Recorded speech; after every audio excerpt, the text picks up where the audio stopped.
Welcome, everybody, here from the NFL Combine in Indianapolis. Pat Leonard here from the New York Daily News, here on Talkin Ball Live with Pat Leonard.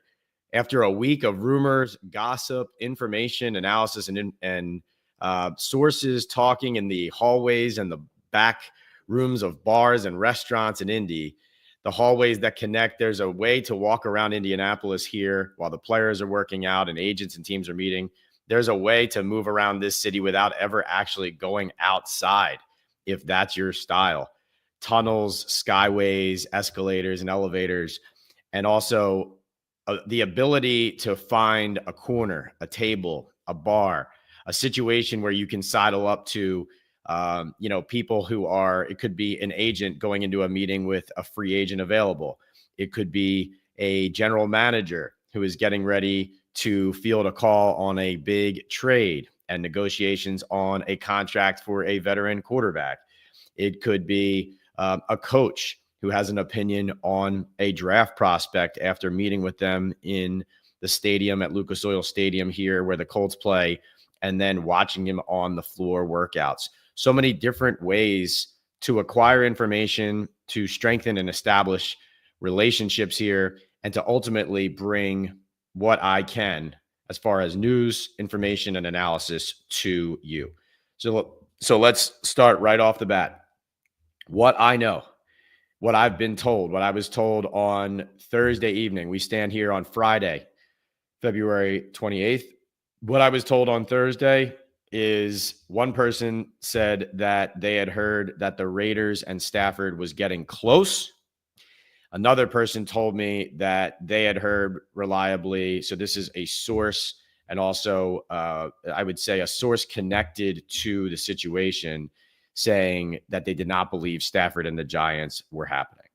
Now, this is not resolved as we sit here and speak at this exact moment at 11:35 a.m. Eastern. But the sense is that it's either going to be Raiders or Rams and not Giants at this point.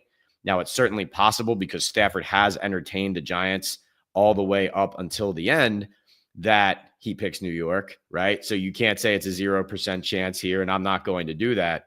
But the conversation around it at this point here in Indianapolis, consistently, the consensus is Raiders or back to the Rams. Now, plenty of people in the NFL feel like, what are Stafford and the Rams actually doing here? They have a good thing going. They could run it back, and they were very close to toppling the Eagles in the snow on the road in the playoffs. Stafford playing excellent at the end of that game to nearly lift them over the eventual Super Bowl champions.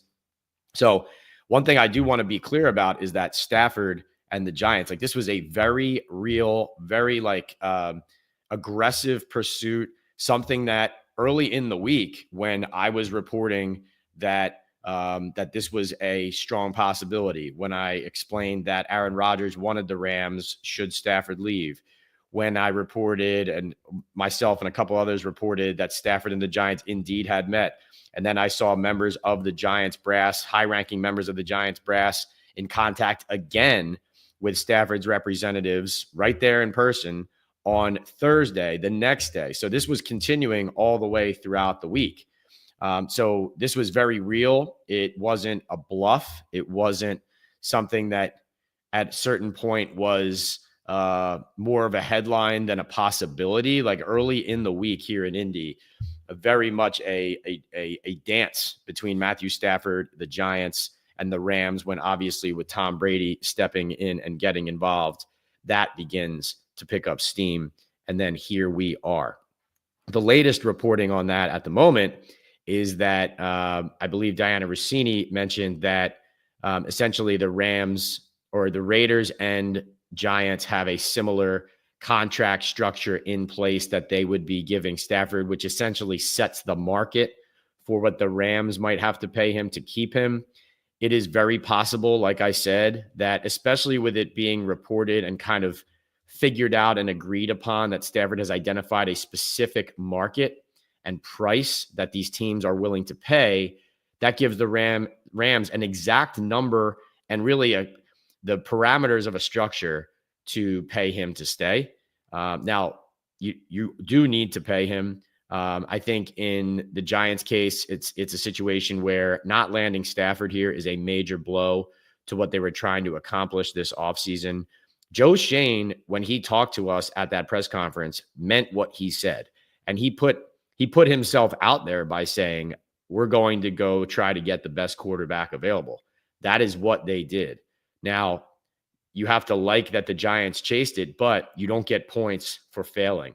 Now, Joe Schoen also mentioned we have different scenarios to go through depending on how things go. Now, this is going to open to door number 2. Is door number 2 going to mean a trade up to number 1 overall? It's possible it does. I do think ever since late January when they announced Mike Borgonzi as the new Titans GM, in that press conference, ever since, the Tennessee Titans have essentially put a billboard out advertising the number 1 pick, putting it up for sale. There is a belief among several sources in Indianapolis that once Stafford makes his decision, if it is indeed the Rams or the Raiders, which is the way it looks like it's going, that the Giants could very well go from that and pivot and deal up to number 1. Now, who would that be for? Would that be for Shedeur Sanders or would it be for Cam Ward? Very interesting watching those quarterbacks at the podium. Also, as I reported on X, P. Leonard, NYDN, the Giants have even met with Ashton Genty, the Boise State Heisman finalist running back. Imagine that, a Giants team that lets Saquon Barkley, former number 2 overall pick, walk in free agency, now meeting with a top 10 pick running back while holding number 3. But obviously, the Giants need a quarterback. They need players on the lines of scrimmage. That would be an absolute absurdity. You have to imagine that in the end, that is simply due diligence. But obviously still interesting considering the generational talent, quote unquote, as Dave Gettleman once called him, now in Philadelphia with a Lombardi trophy. As the fact is, the Giants still do need a running back, even though they have contributors. And, you know, they were excited about a 5th-round pick in Tyrone Tracy. Now, there's a lot to talk about. We have to get to Shedeur Sanders and Cam Ward. I'll answer your questions on Stafford and whatever else you want to know. There's the Giants' pursuit of corners. There's what is going to happen with some of the Giants free agents. We're going to get to all of that. Obviously need to thank my sponsors here at Talkin Ball, live with Pat Leonard here on the Believe Network and on the PL on NFL YouTube channel. You're going to want to subscribe and please hit those like buttons while we are live if you like what we're doing here, because that's a great way to continue to build this community and to tell the fans out there who are on their lunch breaks that we're live, right? Have YouTube bring all Giants and NFL fans. We'll talk a lot of Giants here today, but there's plenty of NFL to talk about as well. So I'm going to get to all the news and gossip and projections on what's coming down the pike. But this is brought to you, as I said, by MyBookie, Boom Chaga Mushroom Super Drink, State 98 Coffee, and Sal Loretta for Men. MyBookie, of course, we've been talking about MyBookie all NFL season. Now is a great time to get in because March Madness is coming up, and there are odds right there on MyBookie's website for who is going to be the number 1 overall pick in the draft. So maybe my reporting and our conversations here today can help you make an informed decision on laying down some coin on who's eventually going to be number 1 overall. I know at the moment, Cam Ward is the heavy favorite, the Miami quarterback. Now, if the Giants trade up, does that change? We'll see. But you're going to want to use that promo code PATSPICKS, PATSPICKS. You're going to want to use that promo code and you get a 50% match on your first deposit of $50 or more, all the way up to $1,000, $2,000 actually. So you get an extra $1,000 on top of your $2,000 deposit on your first deposit with that Pat's Picks number. Win bigger with MyBookie. And Boom Chaga Mushroom Super Drink, natural extract loaded with anti-inflammatory, immune-boosting antioxidants and heart-healthy compounds. You can pour it in any drink like coffee.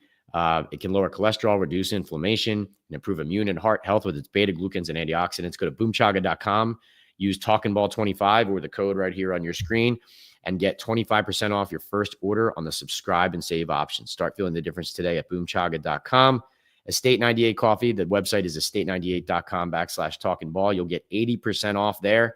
It's a natural coffee concentrate. Makes a quick, hot, or cold cup of coffee. It's delicious. It's also a great mixer for espresso martinis.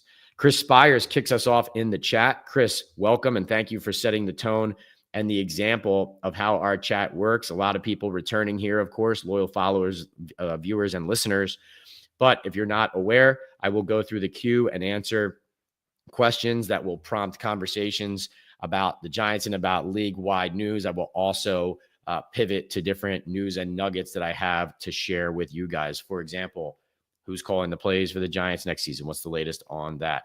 Chris says, if we can't get Stafford, I would go Sam Darnold instead. That's not impossible, Chris. In fact, I'm glad you brought that up, because if you don't get Matthew Stafford, the next name on the quarterback market that's going to, quote unquote, set the quarterback market is Sam Darnold. That is the next domino that would have to fall, for the rest of it to fall into place. Because obviously, if Stafford goes to the Raiders, right, then the Raiders are not an option for Darnold. Does that make him more likely to stay in Minnesota at that point? If Stafford goes back to the Rams, the Raiders is still open. So obviously they're big game hunting. The next big contract and player is Sam Darnold on the market. So then does the Raiders become the spot for Darnold rather than staying at the Vikings? Or do the Giants land Sam Darnold in a competition with the Raiders if that becomes the case and Stafford goes back to LA? Those are all possibilities. Aaron Rodgers, there has been chatter. I know Mike Florio initially reported that Rodgers had reached out to the Giants. There's not nothing there, like the idea that that there is some interest there, at least on Rodgers's part. And again, not a 0% chance of that happening, let's say. But my sources told me definitively early in the week that Aaron Rodgers wants to play for the LA Rams. And so that's what he wants. Now, is that what happens if Stafford leaves and goes to the Raiders? Right? All of these dominoes could fall, and it's going to be really intriguing to see. I think we're on the verge of seeing a lot of moves and pieces, kind of dictate where we go from here. I have a lot to share with you on a lot of different topics. So definitely want to kind of sprinkle it out based on your questions and try not to dump everything out all at once. But really excited about, what I can share with you guys and the information that I can bring here. And hopefully, as always, you guys are going to teach me and show me as much as I'm trying to share with you. That's what I love about our conversations here. Chris, thank you so much for kicking us off with that super chat. So yeah, if you want a comment or question answered, and maybe you're on your lunch break and you have to get back to work and you can't wait and you want an answer, if you purchase a super chat or super sticker like Chris just did, I will elevate your comment or question to the top of the chat. So thank you for that, Chris. If you don't want to purchase a super chat or super sticker, no big deal. I will get to your question. All right. MS says, please don't rip our hearts out and say Stafford won't be a Giant. So MS, I'm sorry about setting the tone right up against it at the start, that it does not sound like he will be. Jordan M says, do you think the Giants trade up to 1? I do think that's a strong possibility once Stafford makes his decision, assuming it isn't New York, which is the way it looks. Roman says, use whatever you're offering for Stafford to trade up for Ward and save $40 million in cap space. Yeah, actually, to strengthen the idea that they would likely trade up to 1 or try to trade up to 1 with the Titans.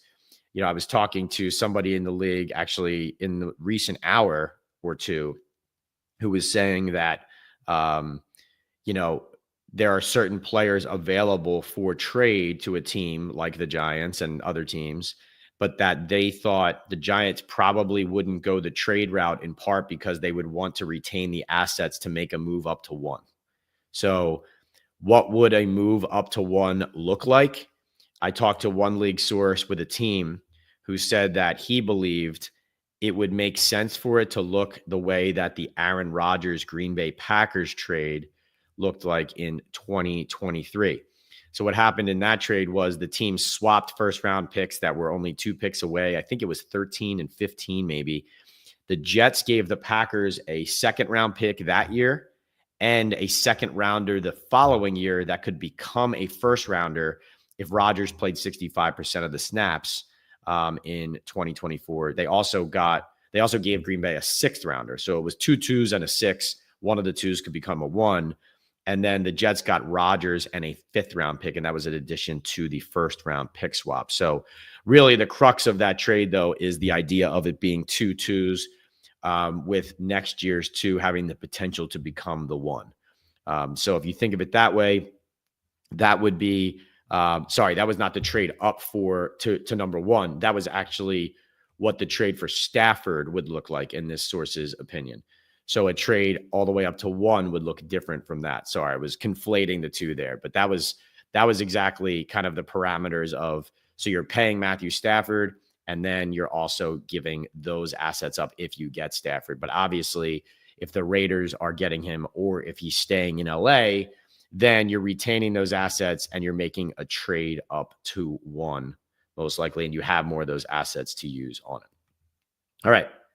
Jacob says, Pat, what's up? Listening from work. Let's go, Jacob. Any tidbits? Yeah. All right. So let's share one right now. This is an interesting one. So I had heard early in the offseason that essentially there was some discontent with Bobby Okereke on the defensive side of the ball. And how would that play out, right? Because he's a good player. By discontent, I don't mean on Bobby's end. I mean on the team's end. Maybe some people there who, would like to either move on or feel like another player would be a better fit, that kind of thing. So that was like something that I had heard in, I don't know, January or early February. And I just heard here at the Combine this week that essentially it sounds like there's more rumblings of something being a possibility there. Like, remember, coming off of last season, you had some plays during the final games that he was playing there that, were being shared on social media. Like, is he giving a full effort here, was what some fans were questioning. But that was obviously at a point in the season when, Dexter Lawrence was kind of losing it with the rest of the defense and on kind of the results that were coming down. Deonte Banks obviously had been caught loafing tremendously. So people were kind of like pointing it out all the way across the field every time a bad play was made, that type of thing. Bobby Okereke, though, obviously is a very good player. A guy who the year before under Wink Martindale in that scheme ended up with 2 interceptions, 149 tackles, 2.5 sacks, 4 forced fumbles, 10 passes defended, had a monster season the year prior. So again, we constantly talk here about, can the Giants really afford to not have to take good players off of their team? I don't know how that's going to work out. It's kind of like that noise of when these teams meet with like agents and representatives, there can be conversations about, pay cuts. There can be conversations about a potential release. There can be conversations about a potential trade if, before a release happens. Like, those all those details and exactly where that stands and how they're acting, that will remain to be seen. But that is one nugget I had heard, and kind of like rumblings I had heard early in the offseason and now, which is just, I guess the best way to say it is, just like in a lot of ways on their defense, a player who was a good fit in the scheme and with the coaching staff the year prior wasn't as good of a fit and did not produce the same way this past year. And so how do you adjudicate that? Do you blame the scheme? Do you blame the coaching? Do you blame the players? And there's probably different people pointing different fingers. So we'll see. But that was an interesting one that kind of bubbled up again. And the fact that it kind of floated out again was interesting to me. But yeah, I guess, that's obviously a key player for their defense. And John Mara was the one who at the end of the season essentially threw the defense under the bus for the season that, in which the Giants were one of the lowest scoring teams in football and had a horrific offense. So that was an interesting thing, talking to people here in Indianapolis. that definitely caught a lot of people around the league off guard. The fact that the Giants coming out of a season like that with the way that the offense looked and, benching Daniel Jones and then releasing him and all of the things that occurred and how this is years on end here of how the Giants are unable to properly operate a modern offense. And, that caught a lot of people's attention, that the co-owner of the Giants was pointing at the defense when he was judging and sharing what he had said to Brian Daboll and to Joe Shane. Now, another nugget I would have, let's see. Antonio says, what's up? What's going on, Antonio? Another nugget I would share with you is that I reported this in the Daily News, but Byron Murphy Jr., the corner from Minnesota, made the Pro Bowl this year, had 6 interceptions, was up there in league leaders. That is a player to watch here. Now, the Giants would have to pay for a guy like that for sure. Like, you're looking at a market here where, all right, you look at the top corners right now. Jalen Ramsey is 24.1 APY, like average per year. Patrick Surtain, the second, is 24. Jair Alexander is 21. AJ Terrell is 20.25. So, Byron Murphy Jr. would be costing the Giants over $20 million or at the $20 million number, over that $20 million. Like, you got to be in the $20 million a year range to land a Byron Murphy Jr. So are the Giants going to pay that? They have cap space, obviously, to operate, especially if they don't pay and land Stafford. So you have that to use elsewhere. DJ Reed seems like a natural fit as well, coming from the Jets. Marquand Manuel coming from the Jets, the coach, familiar with that player. Reed also known to be like a good solid locker room presence and leader for the team.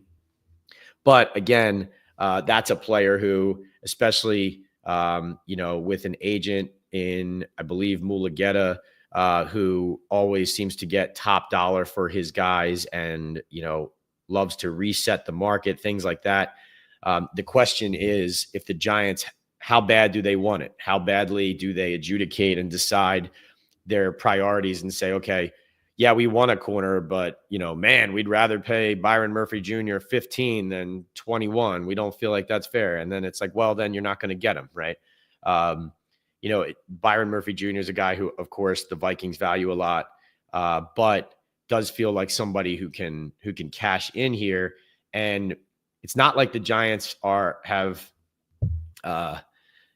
been all over every corner so far. Like at this moment right now, interestingly, like Jair Alexander for the Packers, a guy who's played at a league best level, in some recent years, battled some injuries, things like that. That's a guy that you could acquire via trade, or if he doesn't get traded, capitalize and jump on that once he's released. That's a player who at this point they have not, run down and like pursued in the same way I heard that they were on Murphy. I did hear them checking in on other veteran corners. And then, really an interesting part of all this, and the Stafford situation highlights it, is, if the Giants have competition for a free agent, what is the free agent's incentive for coming to their team if they're not overpaying and beating the rest of the market with the salary and the contract? That's really the reality. And I don't say that with any animus or to be, nasty to the Giants in that regard, but that's just the sentiment of people around the NFL. The Giants are kind of viewed at the moment the same way kind of the frustrated fans view them. It's kind of like they need to kind of regain their standing and prove themselves again, because right now, everyone's doubting them. All right, let's see. Roman says, I feel like Cam Ward has a similar play style to Stafford. Huge arm, not particularly mobile, but can navigate the pocket and make off-platform throws. Yeah, no, definitely came off as collected. Said when I asked him about the New York spotlight that no spotlight intimidates him. He said he's been in the spotlight his whole life. Very confident young man. I don't know if quiet would be the right word, but kind of subdued and just seemed like assured in who he was and what he was doing here. Even though he's not throwing, was kind of like if you compared him and Shedeur Sanders kind of going at the same time doing their press conferences. Shedeur Sanders was, flashy, hat backwards into the side, chains, talking about, if you're trying to change a culture and you're not drafting me, like, what are you doing, and being kind of bragging and entertaining. And, it was really, it kind of felt like a performance, like a TV show, but not in a performance in a phony way. Like that's who he is. He welcomes the spotlight. So two guys welcoming the spotlight, but in different ways. Jackson Dart, also very confident, reminded everybody. He said, I don't know if you guys know this. I haven't really heard people talk about it, but I'm the youngest quarterback in the draft. But he said that, essentially he's never sat on the bench. He does believe in himself. He clearly has a chip on his shoulder. So that would be the scenario of, like, let's say the Giants went and got Darnold if they lost out on Stafford, right?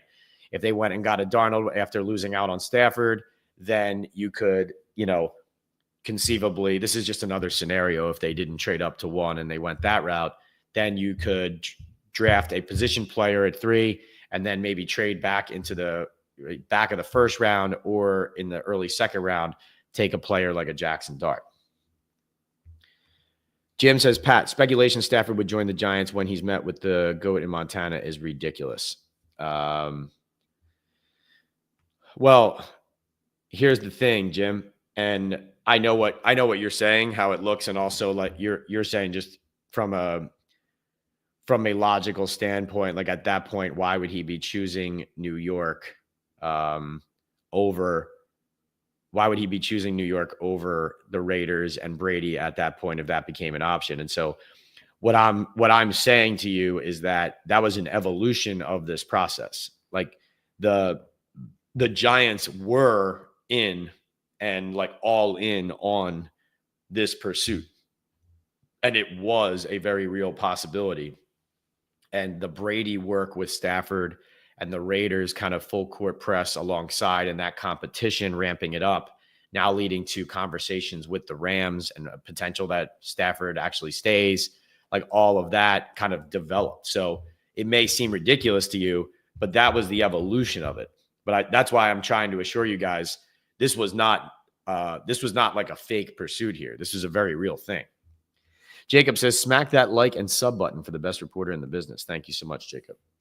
Antonio says, is there anything more to add onto your report last night about the Giants poking around the cornerback market? Okay, so we just talked about that. I would say another thing to add is, like, a guy like Mason Graham from Michigan, I feel like because there's a lot of uncertainty around the league right now about who is even, like, if you said who's the clear number 1 pick, a lot of people don't have an answer for that. Whereas in a lot of years people do. It's not like one guy jumps ahead over the others. The one non-quarterback, if it were to be, is Abdul Carter, though he had that stress fracture in his foot that apparently doesn't require surgery that they found in the medical here. The edge rusher from Penn State, people love him and feel like, based on the premium of that position and his abilities, that if it wasn't a quarterback at number 1, it could be Abdul Carter. That would be the guy. Mason Graham's a player people love, a known commodity, kind of like what you see is what you get, could really help a team. Like, in part, like, let's say the Giants had gotten Stafford or they still go the veteran QB route, like a Darnold. I honestly don't hate the idea because they need so much help in the trenches of, like, let's say they took Mason Graham at 3 and now your D line is Brian Burns, Dexter Lawrence, Mason Graham, and Kayvon Thibodeau. I mean, if John Mara's so upset with his defense, like, that helps. But again, talking about the corner position that you asked about, you have you could really attack a secondary that doesn't really have a number 1 or number 2.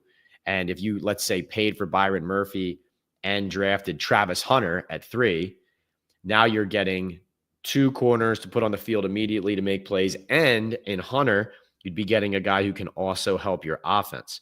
Because, like, talking to sources here, basically, like one coach said to me, he said, you wouldn't, he goes, I don't think you would draft Travis Hunter if you didn't have a way to get him involved in those offensive packages in some way. It doesn't necessarily mean he's going to play both sides of the ball 100%, like he said, but he didn't view it as like cut and dried, even though, I think a team that takes him will most likely, there's a lot of teams, including the Giants, that view him more as the corner. And this one coach was telling me that he thinks you would need to be more often in the corner and DB room and defensive room because of learning the schemes and all the adjustments you have to make game week to game week and game plan specific stuff, reading opponents' tendencies, reacting to how your teammates are playing in zones and how they move. And that's just, not that it's easy to run routes and catch passes for receivers, but it's a much more cut and dried, simpler process rather than the defensive. So you would draft him as a corner, have him in the defensive room, but then also include him in the offensive packages. But, I think, like I said, right at the top, for those of you who are just joining, last night was told by one person that Stafford and the Giants wasn't going to happen. And then another person said that they heard that the Raiders, it's his exact words were, it sounds like the Raiders and Stafford were close. But again, where we stand now is the Rams have their opportunity to chat him up. So, that's why where we're at right now is with Stafford seemingly out of the Giants picture, a trade up to get a quarterback is now the most likely scenario, which would rule out the Travis Hunter conversation we were just having. All right. Jacob says, Pat, if we miss on Stafford, how likely is Cousins or Fields? I think you would have to turn to Darnold there, but I do think the trade up would indicate the quarterback pick. And then that would dictate that who knows? You could still spend on Darnold and also draft the guy. So I can't say that wouldn't be the case. I would not understand the Field signing. I don't think I would understand that one from a standpoint of being ready to win. Although if the Giants could make the argument that if they make the trade up to number 1 soon, that's the quarterback. The trade up to 1, that's the quarterback move of the guy we feel gives us the best chance to win. So then if you sign that stopgap. But no, I did not hear anything strong related to Fields. Still poking around on Cousins, see if I can get to that. Jordan says, thanks for getting me back on track here, Jordan. He says, who do you think the Giants prefer, Shedeur Sanders or Cam Ward? Yeah, so I'm glad you asked that. I think so my information points mostly to all points to Shedeur Sanders as the Giants guy because of how intensely they've scouted him. They spent a lot of times at practices for Colorado last fall, several different trips, not just games. Now, Joe Schoen even openly admitted he was less familiar with Cam Ward. He said something along the lines of that he was at a game where Cam Ward put them in a hole because of his own mistakes, but then also was the one who dug them out of it and won the game. So, I think that could be the Giants kind of trying to stay quiet about a player that they like, but the signs point to Shedeur. Now, the interesting part of Shedeur is he is brash. He's flashy. There's, like I said earlier, 2 different ways if you look at Ward and Sanders and how they handled the New York spotlight idea or reflected maybe how they would handle it. But 2 different approaches. Shedeur kind of looks like the guy who welcomes it, embraces it, wants to make it his own, and could even be a vocal pushback against whatever the Giants feel like is not the appropriate type of narratives to surround their organization. So there's a long way of saying what I believe is that Joe Schoen likes Shedeur Sanders a lot. And even though I don't think Shedeur Sanders' personality or approach is the typical Giants preference when it comes to the let's say, the approach to dealing with all of that noise, I think that Shane is a little bit different in the risk that he invites when it comes to player picks on the character side and those elements. And not that Shedeur Sanders has any character issues. I just mean an unorthodox approach, louder, flashier, and somebody who, like today, he made a comment today at the podium where he said, first of all, love the way he ended his press conference. He says, "Thank you, legendary." That's right up my alley. But he said something like, if you have the franchise traits, then why wouldn't a franchise pick me? It's like having a cheat code. He would definitely be a breath of fresh air to the conversation in New York and to the overall beat and kind of the feel of the whole, the whole team and locker room. But ultimately, of course, it would be about how he played. And, a lot of people in the draft community, it's hard to find somebody. Like, I haven't found a single person who thinks that Shedeur Sanders is better than Cam Ward, asking around elsewhere. Now, all that matters, like if Joe Shane prefers Shedeur Sanders as the player and the face of his franchise, that's all that matters for him and the Giants to take him, right? So that I would say that as a defense for, you pick the guy that you think is going to be the guy, whether or not it agrees with everybody or the consensus or whatever. So I guess the best way to say it is my information on who the Giants like and seem to be most likely to take in that spot, it seemingly is different than the way that a lot of people in the draft community and scouts and evaluators feel about who the best quarterback is. Jacob says, Schefter just said there is more of a chance Stafford stays in LA than a few days ago. Yes, for sure. Well, here's the thing, Jacob. This is the next step. So the Rams,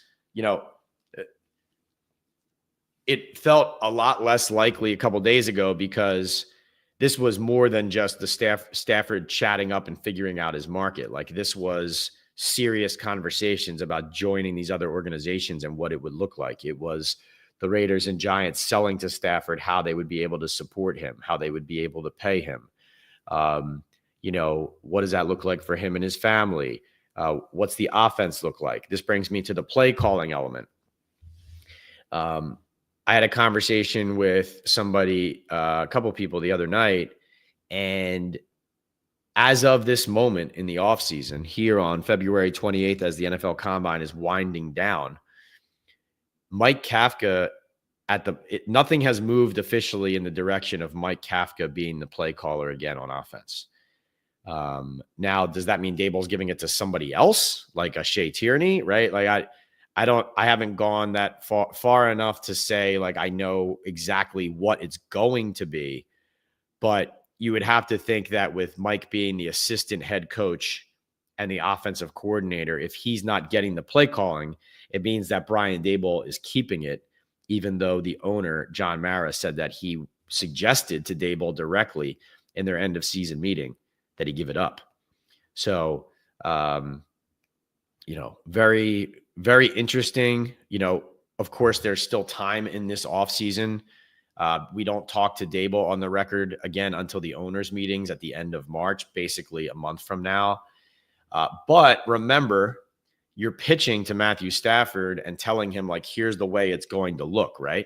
So those conversations are happening where, like, if Mike Kafka was the play caller, then that would be the guy that, you would be telling Stafford, like, hey, sit down and meet with him. Let's figure out how you fit into this offense. Mike's going to work it around you, this and that, versus Daboll saying, here's my system. Here's how I'm going to tailor it to you, and taking the reins like that, And so no official movement yet towards Mike Kafka being the play caller, which at the moment means it seems status quo. So we'll see what that eventually ends up being decided. But very interesting there, considering the owner is on the record saying he has suggested that he give up play calling. And if you remember, I had to go back and see when this was. It might have been like right when they got hired, or or the 2 years in. It might have been 2 years in. But Joe Shane in the past has also said ideally he prefers the head coach not to call plays in theory. MS says, thanks for the reply, Pat. Hope the trade up is for Ward, not Shador. Miz, what's going on? He says, hey, Pat, it's Miz. My feel is Stafford stays with the Rams. I want him here, but he stays with the Rams end of the day. Appreciate you, Miz. You're the man. Absolutely zero faith in Shable and Mara, says A2Z me. We have the worst people possible running this team. Buckle up for more garbage next season. I will say, I did hear from a couple different people that there are some parties, not everybody, obviously. I mean, there's several people in Giants brass like running the organization and making and working on these moves that they're trying to make here in the offseason that believe the Giants can start turning this around and start adding the appropriate pieces. But there are some people bracing for, it's like, think of it this way. Man, we just got out of this awful season, and unfortunately, we probably have to brace for another one. Is some of the feeling over there? That takes me. One thing I forgot to mention about the corner position is the reason their corner need is so great is I don't get any sense of confidence at all in the fact that no one can believe for sure that Deonte Banks is going to turn it around. They proved last year they couldn't figure out how to motivate him. And, in addition to not being the same kind of fit for the defense under Bowen that he was under Martindale, like, yes, it's possible. And I like Tay Banks. I don't know. That shocked and stunned me what happened last year from the effort standpoint. Didn't surprise me that you had some rough games. Teams are throwing at you. You're young. You go against a murderer's row of receivers and man-to-man coverage, like whatever. That stuff happens. The effort thing I didn't see coming. I know people in the organization didn't see coming. Obviously not adequately supported, wasn't adequately held accountable by the head coach at key moments. Jerome Henderson tried, but wasn't getting that support from the head coach, was not following suit or setting the tone. But so I guess long story short is Tay Banks could take a step back forward or kind of regroup and eliminate those issues from his game. But I didn't get a sense of confidence this week that the Giants can count on that 100% happening. So what I mean by that is, yes, he's on the team. Yes, they're going to work on it. Yes, they have a new secondary coach after they fired Henderson and Mike Trier. So Marquand Manuel is going to be tasked with getting that out of them. But you don't know if you're getting Banks's ceiling is considered like a really good number 2, but he at the moment is not even playing like an adequate number 2, right? As far as the second half of last year. And those effort issues now are in the locker room. Teammates saw it, right? Those kind of things. There's doubt creeps in. And even though I do like Cordell Flott and there's been good development there at times, the injuries, it's going to be tough for him to stay healthy. He's very lean. He's shown that it's hard for him to stay on the field. And, Drew Phillips proved that he was a pretty good tackler as a rookie in the slot. But also, it's just hard to look at their secondary and circle anybody and say, well, we're good there. So really, really big need there. And they have a lot of needs everywhere, but a really big need there. Jacob says DK Metcalf to the Packers is a possibility. Interesting. Yeah. DK, he's an interesting cat because he can be a big time playmaker. Also like a fiery, volatile personality at times. So I would want him on my team because he is tough. He's hard nosed, but he's also volatile and kind of unpredictable. So interesting. All right. Let's see.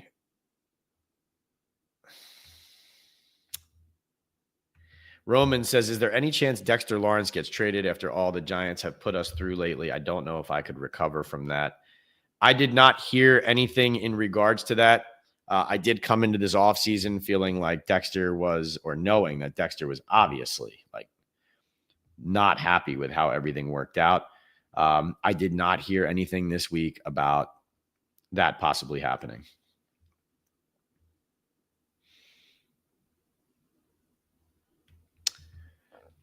Yeah, so MS, I think in the end, my information points to Shador if the Giants trade up, but I can't find anybody else other than the info on how the Giants scouted them and hearing that kind of stuff. Everybody else thinks Ward should be the pick at number one if a team trades up for a quarterback. I will say this too. This was interesting. There was a lot of chatter going around yesterday and this morning that Shador Sanders' interviews with teams were not going very well. Now, you always have to be careful when you hear that because that could be true. There could be a part, some truth to that. And believe me, there is truth to that. Like you're hearing it from all different angles. But that often happens when there's a team that wants a guy to slip a couple spots. You know what I mean? Like, oh yeah, a lot of questions about this guy. Can he slip to 6 instead of going to 3 or 1? So, I definitely listening to Shador and watching him up there. Definitely the type of person who is going to either be your type or not. That makes sense. Like I think he's gonna make you pick a side. So that's just depends on what people's preferences are.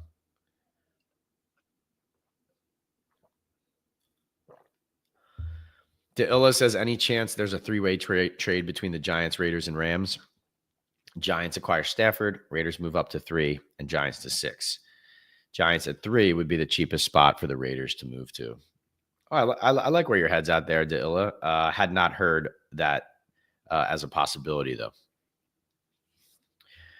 Jacob says, according to Connor Hughes, my man, Connor, good dude. He says multiple sources at the Combine expect Giants GM Joe Schoen to turn his attention to potentially trading up in the NFL draft. Right.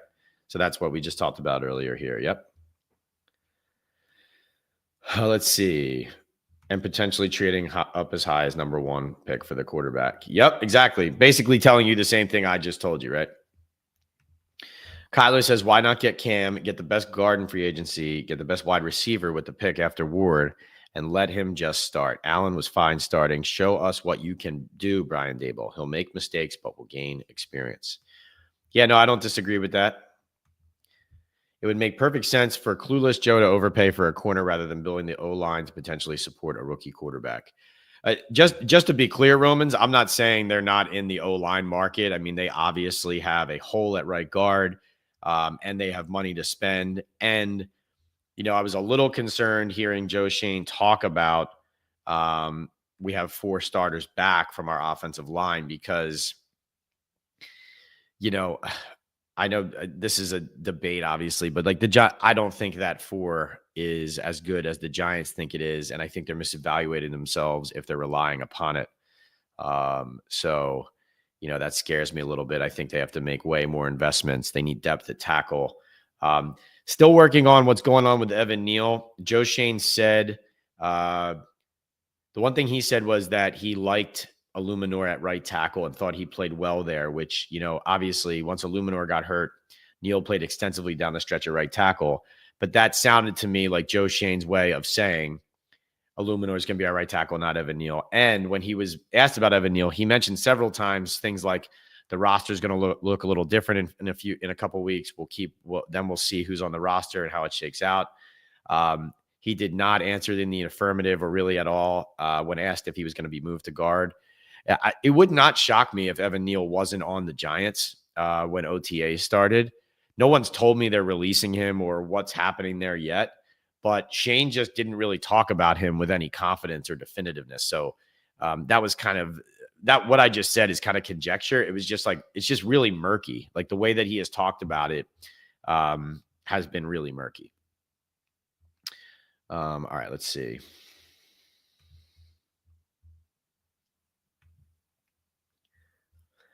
Would they be interested in Russell Wilson in free agency if a Stafford trade is not made? I'd heard things like that, Daboll gave, or that Daboll really likes Russell Wilson, obviously going back to their dance last year. So that could be a possibility for sure, especially from the standpoint of them selling hey, this veteran can play and also is good for a young quarterback to understand how to handle a big market and being the franchise QB. So yeah, I would not rule Russell out. I mean, he did visit them and they talked last year. And if they were giving him the ball, he would have been a giant last year. Tony says, stick and pick at 3. Don't trade away any assets. Russell Wilson on a 2-year deal. Dilla says Shador is trying too hard to be his pops. I just think he's got a bubbly personality. Jacob says if we trade up, it would be for a QB, right? Right.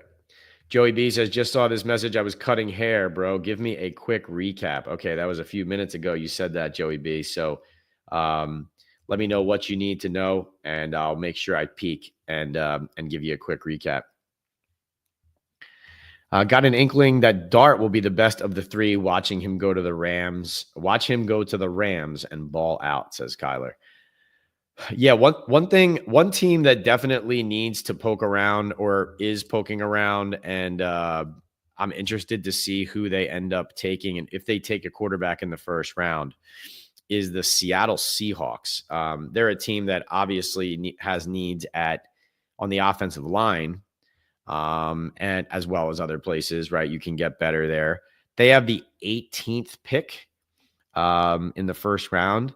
So there's some of those teams in those middle areas there where like a guy like Dart or Quinn Ewers, some of these players,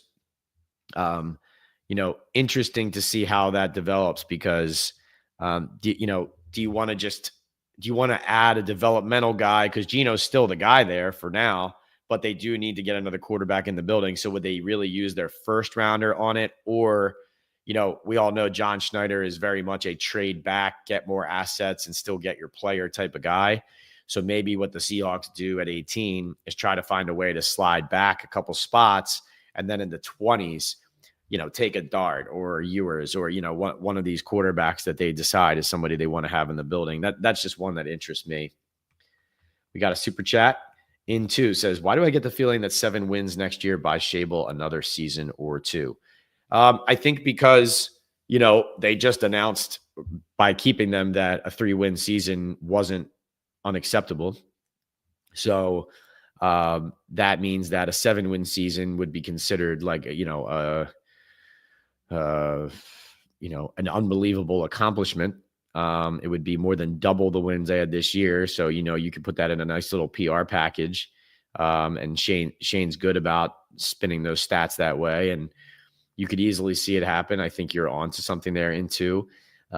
Listen, the one thing you can say, and this is totally fair and true, if they trade up to 1 and draft a quarterback and the kid looks promising, whoever it is, Shador, Cam Ward, then that, of course, that buys you time because now you got a quarterback who looks like your franchise quarterback. And listen, it's not going to be perfect, whoever they draft at QB. Like, there's going to be a grooming process. There's possibly going to be him not starting right away, all those things. And then there's going to be highs and lows. I mean, look at how Drake May was, essentially graded on a curve this year up in a bad situation in New England. So, a 7-win season where your new franchise quarterback looks good, yes, of course that buys you more time. You got your new franchise quarterback and you hit. So, now it still needs to be a competent product on the field though, as well. I've said this before. I'll say it again. I do think Shane has longer rope than Daboll. I don't think they're on the exact, I don't think their seats are equally as hot. That's the feeling I get anyway.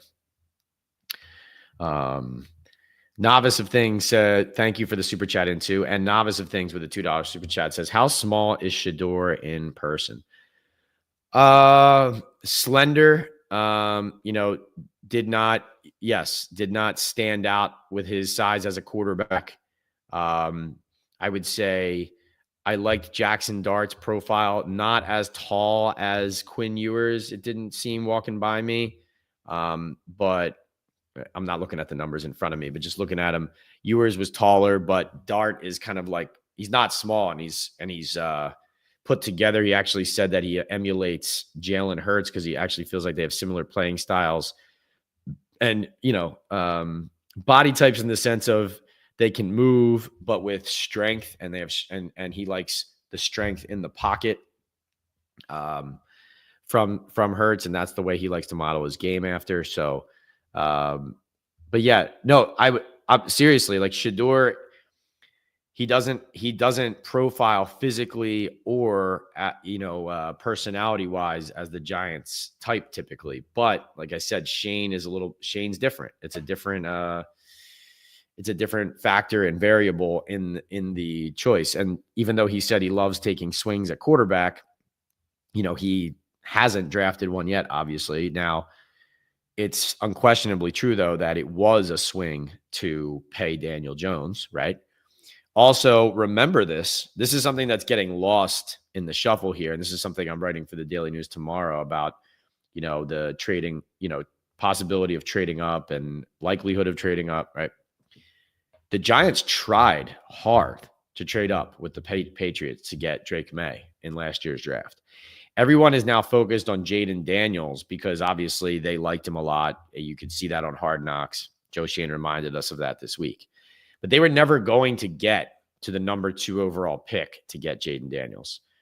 Obviously, it turned out they weren't going to get to number 3 either. But they tried hard to get there. So Shane has already once, just last year, tried to give a ton of picks up and premium assets up to move to number 3 overall for Drake May last year.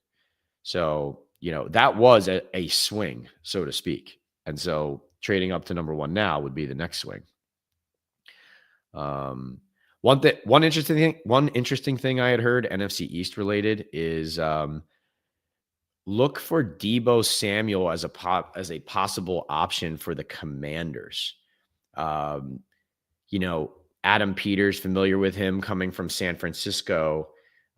Dan Quinn was talking a lot about, we want to have, more weapons with, what did he say? Playing with violence and strength. And, of course, with Jaden Daniels, who can push the ball down the field, but you want to have as many weapons and abilities as possible to get him easy completions, those types of things. Would not be good news for the Giants to have Deebo Samuel in the division. Not a fun person to tackle. All right, let me get back into the queue here. Really happy to be here on Talkin Ball Live with Pat Leonard from Indianapolis at the NFL Combine, dumping all my news, nuggets, and information on you before I head back to New Jersey. We are brought to you by MyBookie, Boom Chaga, Mushroom Super Drink, Estate 98 Coffee, and Salaretta for Men, luxury menswear and tailoring in Midland Park, New Jersey. Salaretta gets me ready for Radio Row at the Super Bowl, for all the pregame walk-ups, those fits, walking side by side with the players. And then even here at the NFL Combine, coming correct for these press conferences here and showing up right, representing Talkin Ball and the New York Daily News. Go to Salaretta's and tell them Pat sent you. Also brought to you, as I said, by MyBookie. Almost 55% hit rate against the spread, picking every game of the NFL season in 2024. In addition, about 54% on the Pats picks, and cleaned up in the Super Bowl. Won the last 3 games against the spread, both championship games and the Super Bowl. And in the big one, in the championship, hit on the Eagles money line, the over, Saquon 25 carries, and Devontae Smith anytime touchdown. So if you want to win during March Madness, if you want to win big, betting on who's going to be the number 1 overall pick, those props are up. You're never going to find more player, game, and league props than anywhere. Once you get onto the MyBookie site and onto their interface, it's going to be tough for you to leave because there's so many ways to, whether it's in the casino or placing wagers on the sports you love, from golf and the Masters coming up. So make sure you get in there. Use my promo code. It's Pat's Picks, and you'll get a 50% match on your first deposit up to $2,000. You can use Bitcoin to deposit. So there's a lot of different ways. Bitcoin, drop your, what is it? Visa. I think it's Visa credit card and Bitcoin are the 2 primary ways to deposit. And it's a great way to get rolling. And I had a lot of fun giving out those picks this NFL season and working with MyBookie, and we're continuing here into the spring and rolling. So looking forward to that. Grateful to them for sponsoring our show here on the Believe Network. Also brought to you by Boom Chaga Mushroom Super Drink, that natural extract loaded with anti-inflammatory, immune-boosting antioxidants and heart-healthy compounds. There are literally people now walking around saying, hey, it's Pat Leonard from Boom Chaga, because they love the name. People who try the product love the product, from people on Radio Row to you guys, loyal followers and listeners who've been buying it and trying it. So it lowers cholesterol, reduces inflammation. There's antioxidants, beta glucan. So go get a bag today. 25% off with the code Talkin Ball 25, or the QR code on your screen right there. So go there, go to boomchaga.com and start feeling the difference. And as I said, estate98.com/Talkin Ball. You're getting 80% off your order there. Didn't do a trivia question yet, so I'm going to have to figure out what my trivia question is going to be. Hopefully drop that in there and have another winner for our trivia. All right, let's get back into the queue. Thank you so much for that question, Novice. All right, Novice says, thank you for the super chat, Novice. Novice says, I contend that drafting any of these quarterbacks means you still have the worst starting quarterback in the division. How do you compare them? Well, I mean, initially, yes, that would be where, like, let's say you draft one of these rookies right at number one. You trade up and you draft one of these rookies at number one, okay? Of course, because you have a Super Bowl MVP, an exciting second-year player who immediately turned around his franchise in Jaden Daniels. And so think about this. Jackson Dart saying that he emulates Jalen Hurts. That's the one quarterback he picks. So that's now where the Eagles quarterback stands as far as status, and QB's looking up to him and where he is as far as his level of play right now. Jaden Daniels, a guy who turned everything around there, and is unique, like is one of one, is not viewed as like, oh, who's this year's Jaden Daniels going to be? You know, it's actually spoiled some of these teams. And I think even the general public watching this, like, what are we going to get in this quarterback we draft? CJ Stroud and Jaden Daniels going back-to-back years, like that's not normal. What those teams, the Texans and the Commanders, got out of those two players. And I know Stroud's second year was a downgrade from the first year, but I expect him to bounce back in a big way if they improve the offensive line and if that offense improves after firing Slowick, which I do think you will see an uptick there. They do have the weapons. Nico Collins is an amazing player. So, but to answer your question, yes, Daniels would be better. That was the thing I was going to say. Somebody was asked today, I think it was Cam Ward. Cam Ward was asked today who he thinks the top 5 best quarterbacks in the league were. And he mentioned Jaden Daniels in the list. You know, he said all the ones you guys would think of, obviously, right? Like Mahomes and Allen and Lamar, et cetera. But he said Daniels too, right off the bat. So that's where he stands. That's, you know, I told you guys this during the season. There were Giants players putting him on their top 20 players in the league list for the NFL's top 100 in the locker room in December. I'm not kidding. So then you have Dak Prescott, who obviously polarizing player. But the Giants, and I don't say this again, this is not being overly negative. This is the truth. The Giants never beat the Dallas Cowboys. And Dak, I mean, having their number is an understatement. So, yes, from the standpoint of would they immediately at this point have the worst quarterback in the division, that's how it would be handicapped.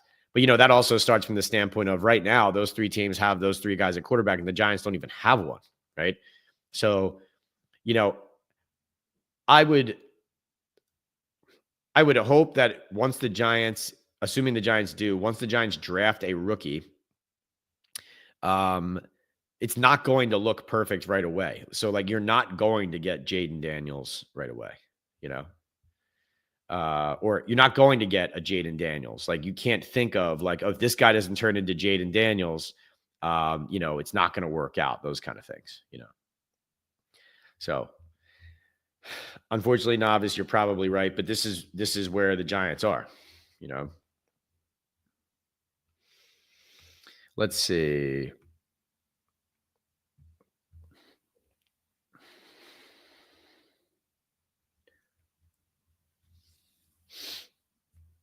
Dan says, if Hunter drops to 3 with Ward on the board, who do you think they would take? You're saying if Shador got drafted ahead of them? You're saying if Shador got drafted ahead of them and like Abdul Carter was the other pick, you're saying if it was Travis Hunter and Cam Ward on the board at 3, who would they take? They've been really quiet about what they think about Ward, so I don't know if that means they don't like him or if they're slow playing it. I think because of their quarterback need, you have to take the quarterback there. Here's what I would say. Again, from my experience at these press conferences, Joe Schoen can't hide really what he's thinking, and I appreciate that from him. Like he sounded lukewarm about the quarterback class. Like he said, we still have to determine, who the franchise quarterback is that we see or believe in this draft, and even if there is one. Now, the fact that they are likely to, at this point, be the trade partner with the Titans for one, losing out on Stafford, to me means like they have decided that guy exists. And again, like I said, all the noise is that it would be Shador, but we'll see. Joey B says, Pat, can you shout out the crew at Faces Barbershop for me? We got the whole shop watching. All right, the Faces crew in the house, working hard on a Friday here in late February. Sunny day here in Indianapolis. Hope you guys have a nice one going on back at Faces. Please go give Faces a stop by, get a clean cut, fresh shave. Joey B, a loyal follower, listener, a diehard fan, one of the biggest Giants fans I know, a good guy, huge supporter of Talkin Ball, was at our fan meetup in Pittsburgh for Giants Steelers last year, the night before. And you guys working hard there. I appreciate you watching, sharing, about Talkin Ball. Tell your friends that it's not just Giants, even though we do love talking Giants here. And I know a lot about that club. And obviously I'm very close to the situation there. But all NFL, we're continuing to branch out.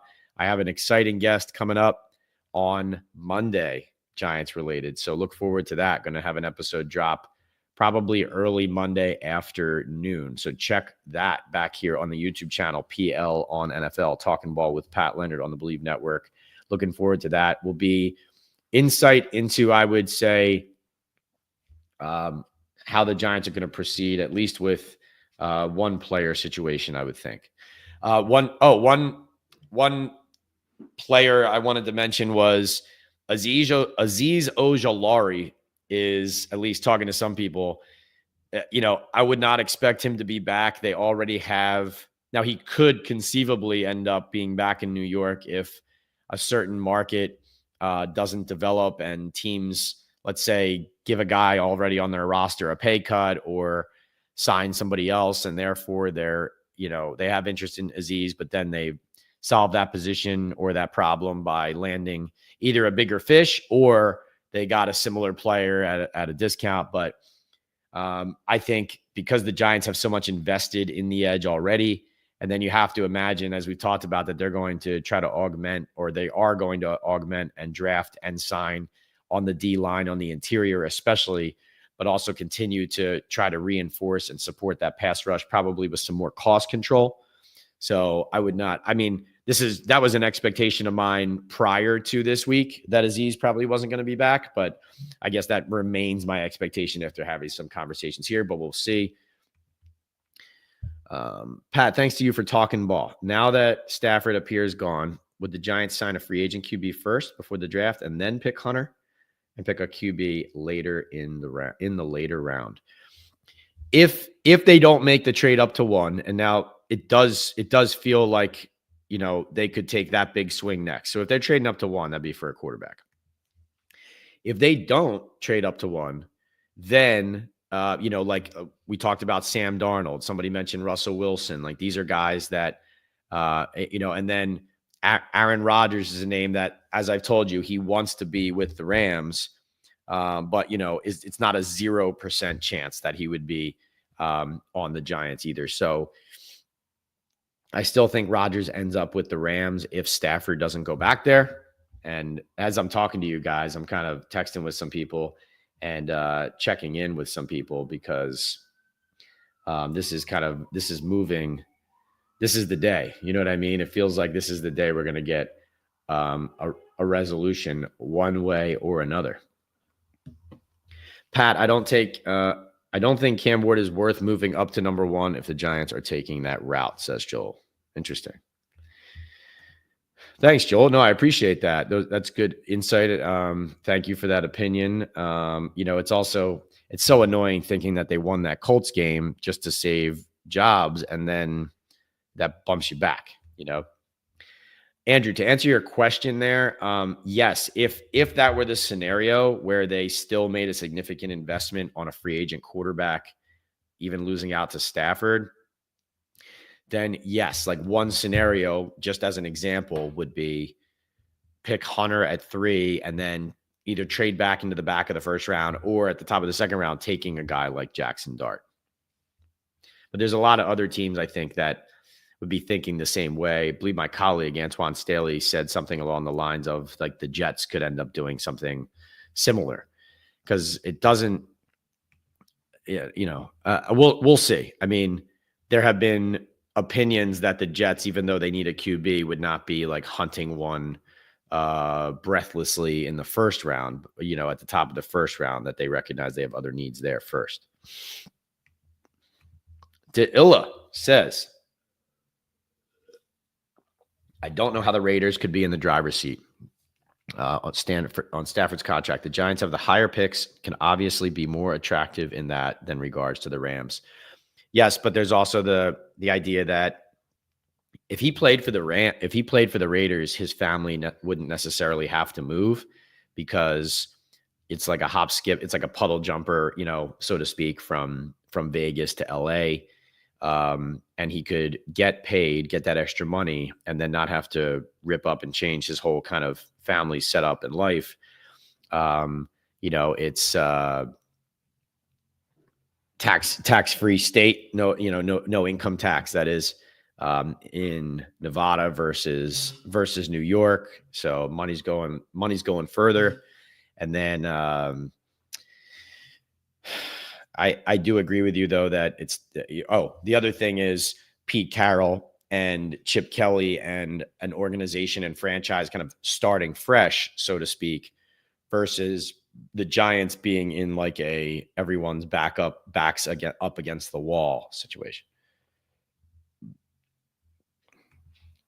Steve says, I'm hearing a lot about trading up to 1 if we don't get Stafford. Yep. Giants, Shane meant big swings for sure. And that does feel like the next likelihood, potentiality, etc. Novice of Things also says, maybe not you, but there is a segment of the beat that just wants Shador so they can write about Dion taking over when they suck mid-season. I think that,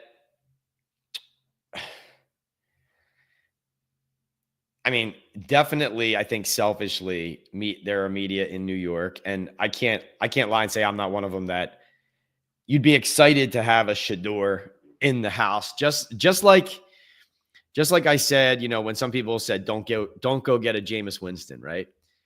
And I said, well, what do you mean? It would be, he'd be entertaining. Like, Jameis is so entertaining. And it was so much doom and gloom last year, and has been with the Giants for a while here, that having a personality that kind of just is buzzworthy and resonates and is fun to cover, and somebody who injects some life into the locker room and some spirit into the overall feel of the organization, like, I think everybody wants that. So Shador feels like he could be the type of person and player to do that. Now, as far as writing about Dion taking over when they suck midseason, I think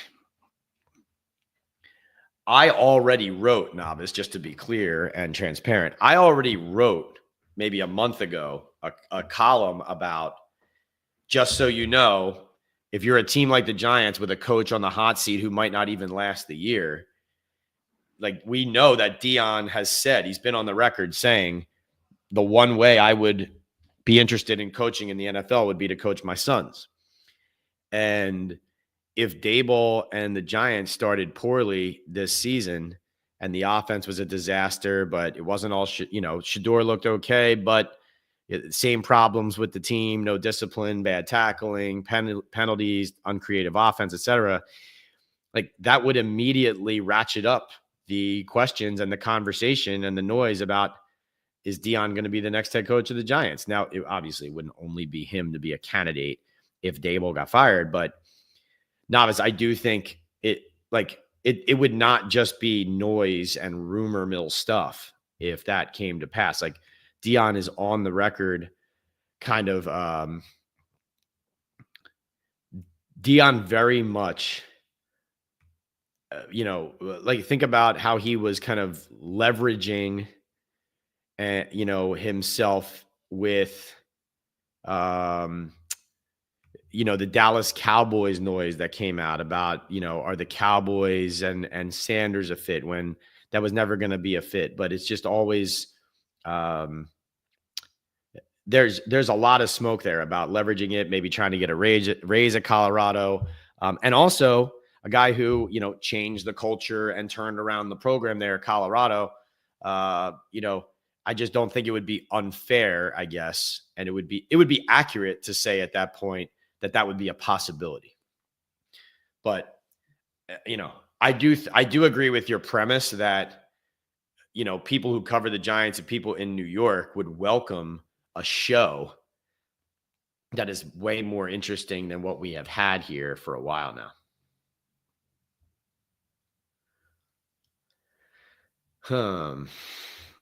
Dilla says it comes down to the Rams' compensation, not what Stafford's contract offer is. Right. Well, right. But the compensation, the Rams can now use the market as a to dictate, okay, like here, let's, so the report was, so Diana's report today about the parameters of the contract was, the Raiders and Giants have discussed a 2-year contract for Stafford that includes $90 to $100 million guaranteed. So the Rams know, okay, the market for Stafford is $45 to $50 million. So they can then go back, and that's what the conversations start essentially today with the Rams and with Stafford. That's where it goes from there. Kyler says, what if Joe likes Sanders, but Brian likes Ward? Well, the general manager is paid to make the picks. So that would be very interesting. Ultimately, it falls on both of them. But it's, in the end, let's put it this way. If you say, okay, Brian, you can have your pick, even though he's not my preference, you can, as the GM, then go back and 2 years later, people find out, well, it wasn't really the GM's pick. It was the coach's pick. No. That's not how it works. Whoever you pick is your pick. So you're the general manager. You have to answer to that. And that's your pick, right or wrong. So I think in the end, you have to, the general manager's job, though, would be to listen to the coach as to why the other guy is a better fit and why he likes him. And, to really double and triple check his own evaluation against what the coach is telling him before really coming down to it, because, high stakes decision. Dan says, how much stake do you put into the Giants meeting with Caleb Johnson and Genty? Expect running back at some point in this draft to get a nice duo with Tracy? Yeah, Dan, they need another running back. That is one of the craziest parts of the Giants offseason right now, is that after not only did they let Saquon go to win a Super Bowl with the Eagles, but they now still need a running back. And they just do, from the standpoint of on the roster. Like Tracy turned out to be a good 5th round pick in the sense that he contributed in a significant way, despite being such a late round pick. You found value there if you're Joe Schoen and the Giants, no doubt about it. Love the kid too. Great guy. But, it wasn't perfect. And you're not, like, you look at what some of these teams are putting out there on the field as far as, and every situation is different of why they could draft a guy so high or whatever. But from Barkley to Derrick Henry to Jahmyr Gibbs to Bijan Robinson to, let's see, who else am I leaving out? But these top running backs, Joe Mixon even had a big time year with the Texans. There are teams though, like Cowboys, for example, who are lacking in that position as well. Genti, by the way, potential target for Dallas, if not the Arizona receiver. So, I think Dallas up there in the first round, they have pick number. Where are they at? They're at, excuse me, 12. So, yeah, if I don't think Genti's going to get that far, maybe, but if he does, that would be a really good fit and kind of a run the card up there pick possibly for Dallas. If they don't go receiver, I do think the Arizona receiver probably goes, higher than that. Karma coming back on them for the way they treated Coughlin and Eli, says Robert. Jacob, is Aaron Rodgers a legit option if Stafford stays in LA? I reported that he wants the Giants, I reported that Aaron Rodgers wants the Rams. That's what sources said. That is true. That's the team he wants. Now, a source did tell me yesterday, I want to make sure I describe this exactly right to you. It was keep one eye on Rodgers, but still believe he will be a Ram, assuming Stafford ends up going to the Raiders. Obviously, that's that scenario, right? So if Stafford ends up staying with the Rams, how does that impact that? Do the chances of a Rodgers to New York increase? That would be interesting. Ryan says, do you actually believe the Giants organization will pick a black quarterback? It's not happening. Worst organization in the NFL. Pat, I just have to be honest with myself. No, Ryan, it's not an unfair question based on how long it took the Giants to start a black quarterback in Geno Smith when they benched Eli Manning, and don't have an extended history of drafting black quarterbacks, right? And so I think, and then Tyrod Taylor last year became the first black quarterback to ever win a game for the Giants ever. So you ask a fair question. I don't personally believe that the Giants are scouting anything else right now other than the ability of these players physically as quarterbacks and the way they represent the franchise by handling New York. Like Joe Shane talked extensively about what handling New York means, how they're going to test out the way that these players and people react to situations in order to gauge exactly how they feel like they can handle the spotlight.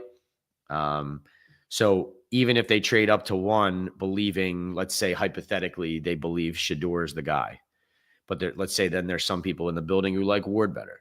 So through the next, 2 months, like Joe Shane said, they will be putting these guys through tests to see how they react to certain situations. And can you take care of certain responsibilities? Are you an adult? Are you somebody that I can trust with leading the team and leading the locker room? Right. So that's what I believe the Giants are evaluating is those qualities. Iconic says, what's up, Pat? I think Cam might be the better choice for the team. Why are we not talking to Rodgers?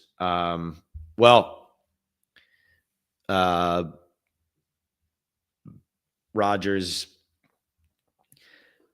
I think, the eggs have all been in the Stafford basket so far. That's the thing. So, you could conceivably end up going Rodgers, Shador. I mean, Stafford going to the Rams makes the Rodgers thing a little bit more like, hey, is this actually really possibly going to happen? Versus, Stafford going to the Raiders, I think means Rodgers becomes a Ram. So, these are, as we talk, the different situations we've been discussing here, it's like door number one is open. Once door number one closes, then door number two becomes a possibility. Like that's where we're at. Jacob, didn't hear anything on Will Johnson and related to the Giants so far. I mean, if they're, they're meeting with a guy like that because they're looking into corners. and they know they have a need for the position, but haven't heard anything specific about how it went, what's going on with him. Jacob said, is trading up this year going to be as expensive as last year? Yeah, that's a good question. So last year, let's see.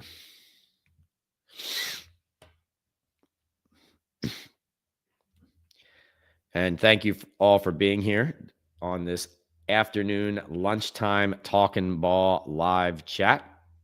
Loving the conversation. Hopefully giving you guys some good insight and context into what's going on here in Indianapolis.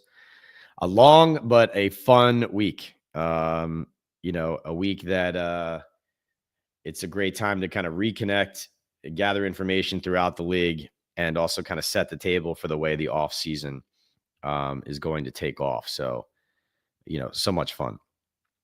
All right. So,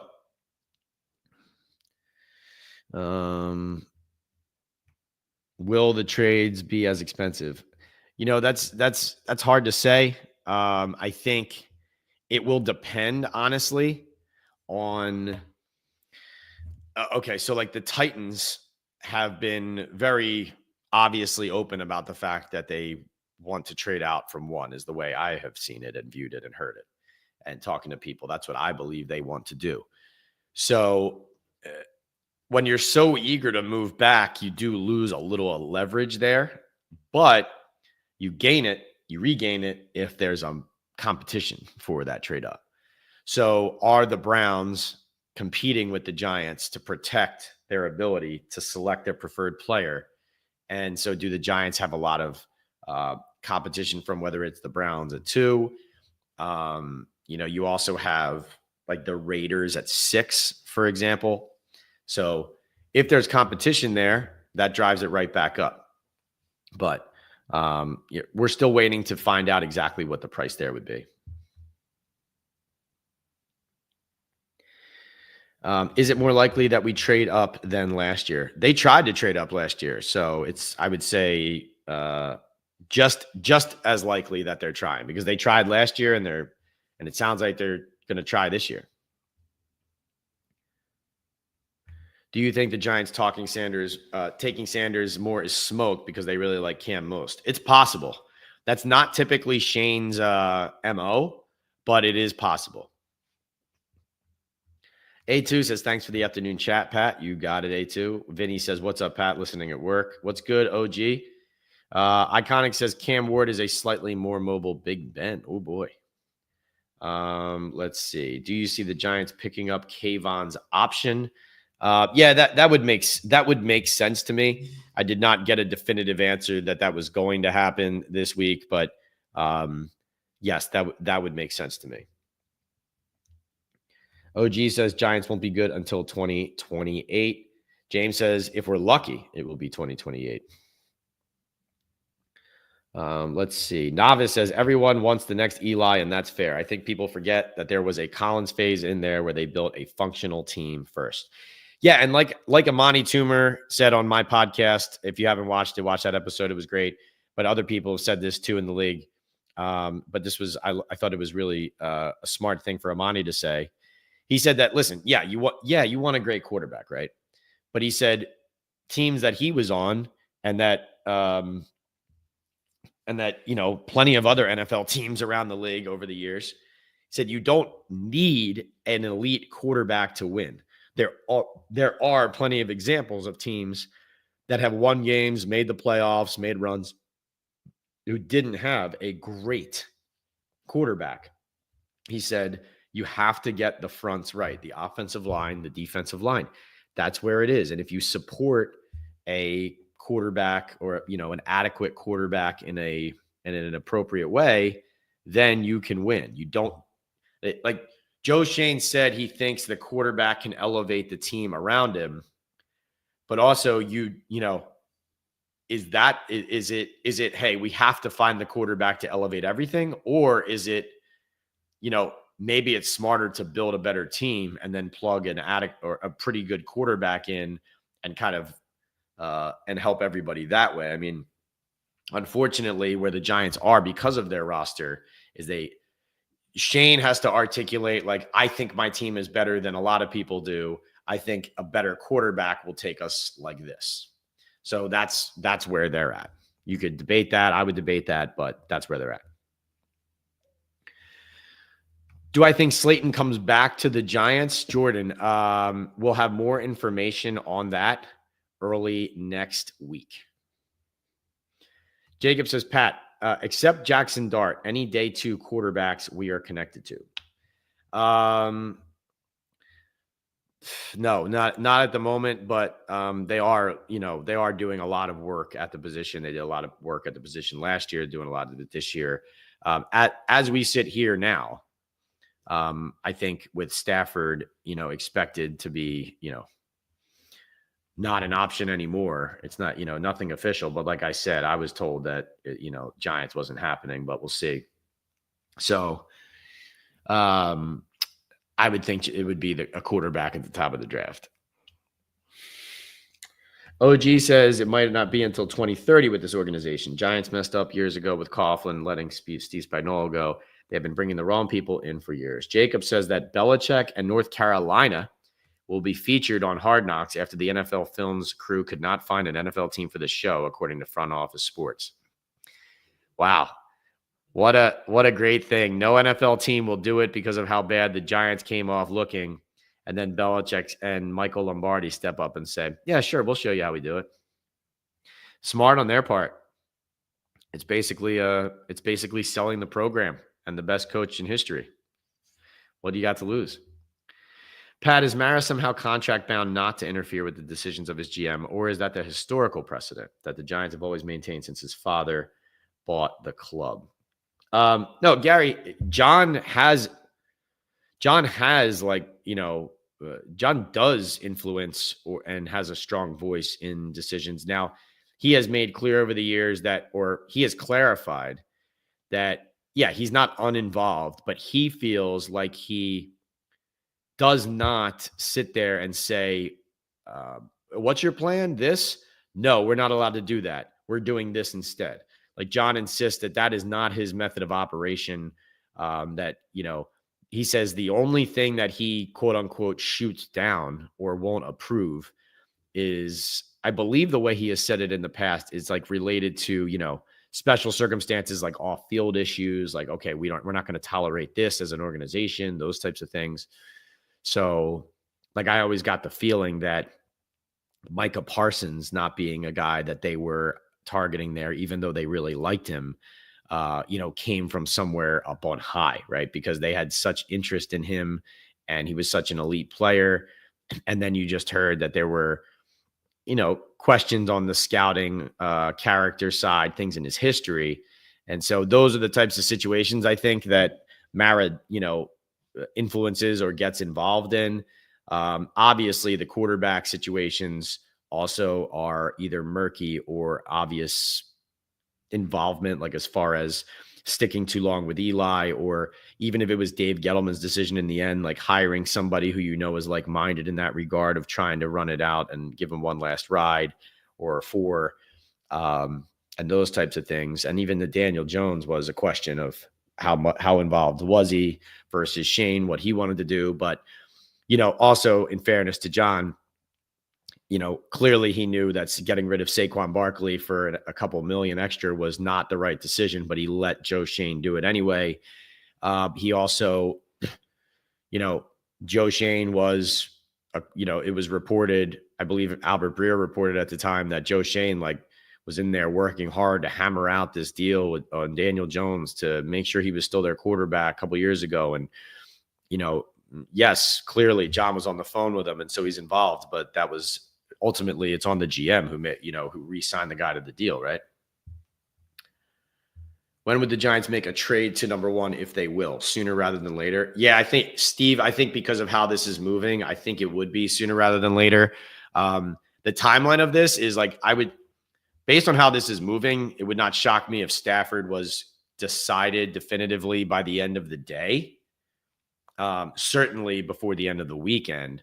And then, but it could be any minute at this point.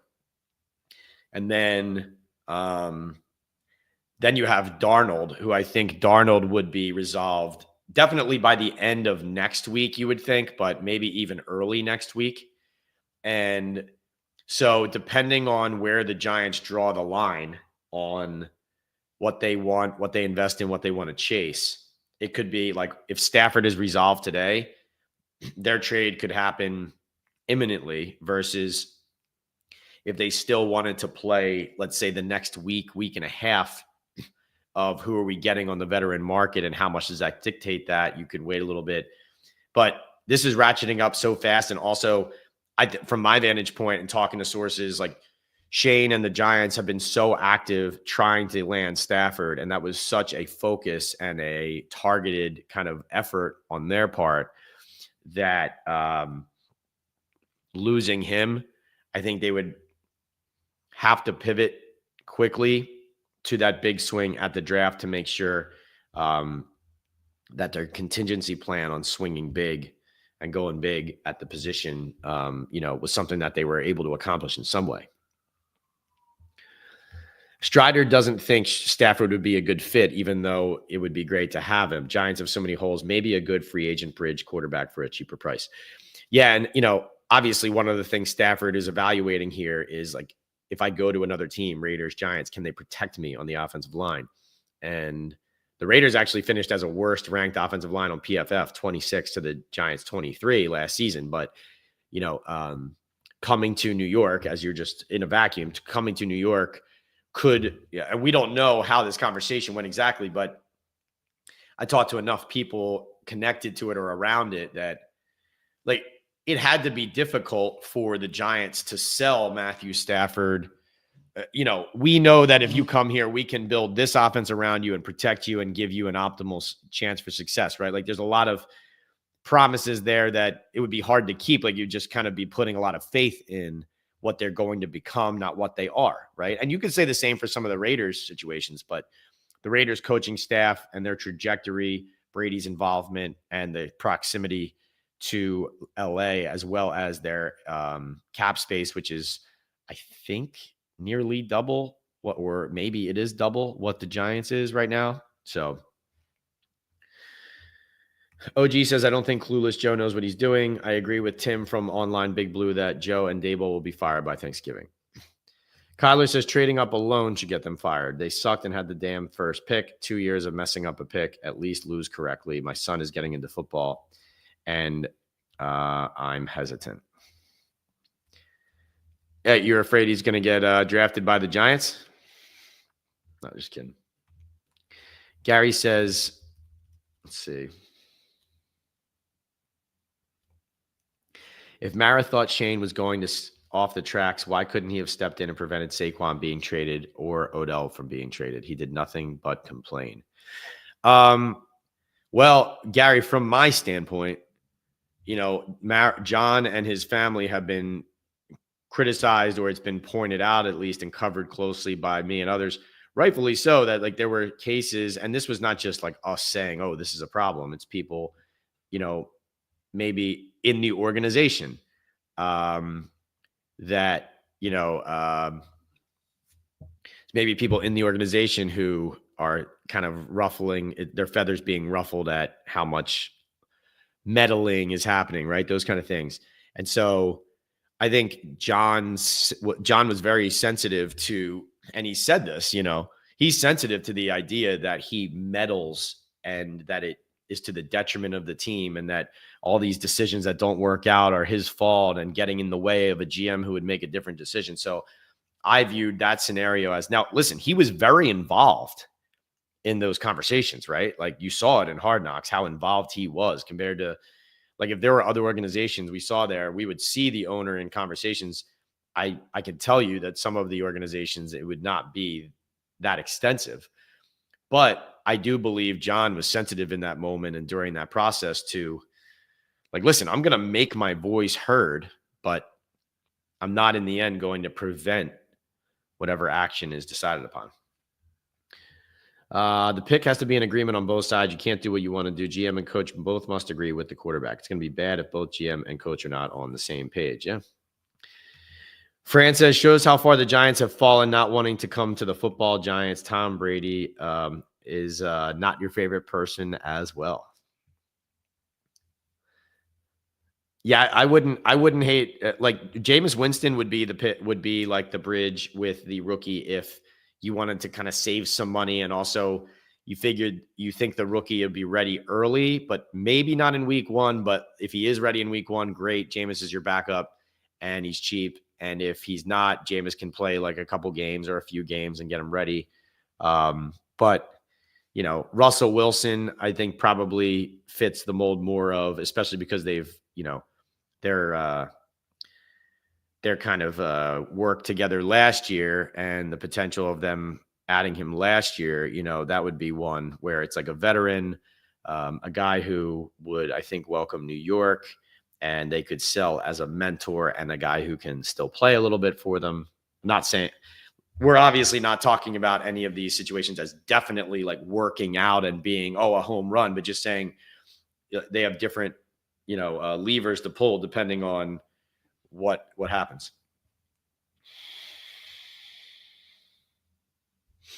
Let's see. MC says that smoke comment on Shador. That's smoke on Shador. I 1000% believe that they want Cam Ward. Interesting. Joey B says, why not talk of O-line? What are we doing there? Second round pick, free agents. Doesn't matter who our QB is if our line stinks. What have you heard? Still working on that one, Joey. Don't have yet the names of the offensive linemen standing out. As far as their pursuit there. I mean, some of the bigger names on the market at the moment at the position, guys who contributed in a big way to their teams in a regular way. Actually, Ben Bredeson's back on the market after playing well in Tampa last year. Brandon Scherr for the Jaguars, but he's 34 years old. Trey Smith getting franchise tagged by the Chiefs. You have Robert Jones from the Dolphins, Kevin Zeitler, former Giant from the Lions, etc. So those are all names that stick out, but just haven't zeroed in yet on who they're investing in there.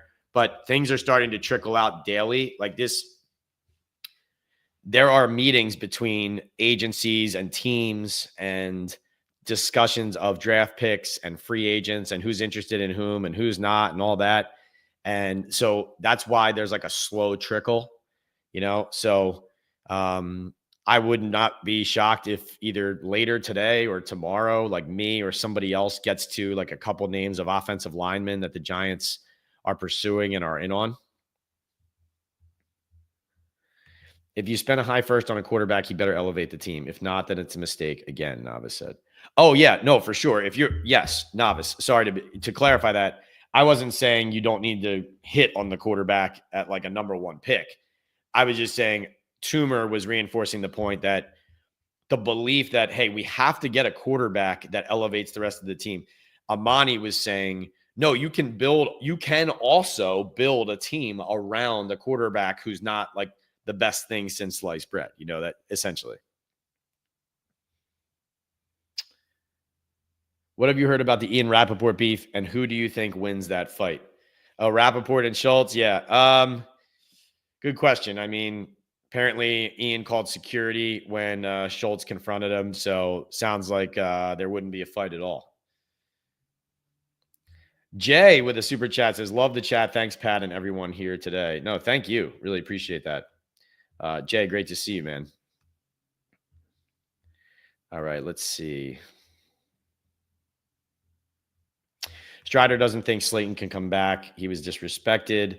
Danny Dudd says Mara is the problem. He pushed Daniel Jones from day one. He really wanted him to be the next Eli. Confirmation bias kicked him, and he overpaid in 2023.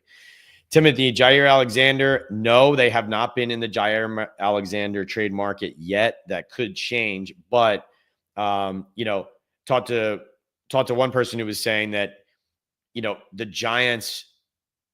The idea, the noise that the Giants could be trying to trade up to number one means they need those assets to do it. And so going in the trade market for a corner rather than signing a free agent that can make that less likely. That's how that becomes not a thing.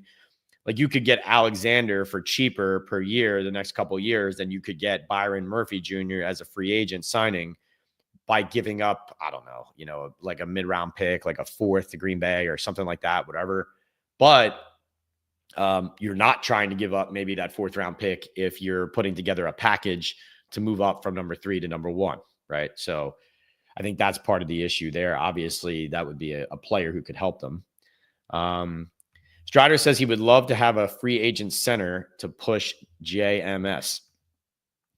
Don't disagree with that. They've really struggled to kind of to reinforce that position. There are a good amount of centers out there at the moment. Evan Brown, actually from the Cardinals, former Giant, out there in free agency. So I think that's a pretty savvy comment on your part. Any Mason Graham chatter for the Giants, says Novice. No, not yet, as far as like, they're really considering him up there at the draft. I think at the moment, the chatter is quarterback up top of the draft if they can complete this trade, that kind of thing, right? So that rules out everything else. I did run by several people when Stafford was an option, and if they were going to invest significantly in a free agent or trade quarterback vet, then there were a lot of people nodding their head with me as we were discussing what would be so wrong about just adding Mason Graham at 3 after you get Stafford and having your D-line be Brian Burns, Dexter Lawrence at the nose, Mason Graham as your 3 technique, and Kayvon Thibodeau on the other edge. I mean, come on, right? Even compared to like a Travis Hunter. Now, depends on who you talk to in that regard. Some people say, well, Hunter's special. It would have to be the pick there. There are some people who think Hunter's really good, but not the generational talent that he's portrayed to be. I mean, he's obviously going to be a high pick, and he's a really good player. So you're just parsing words there. But as far as whether they would take Mason Graham, haven't heard anyone say that would happen. The quarterback hunt seems to precede all. I will say this though, like Mason Graham will go extremely high, in this draft. He is now Abdul Carter obviously is the player I think people are highest on, like overall talent evaluation. There's the injury concern there, but Mason Graham at the top of the draft is like, he may be the purest known commodity at the top of the draft. So you know what you're getting when you take him.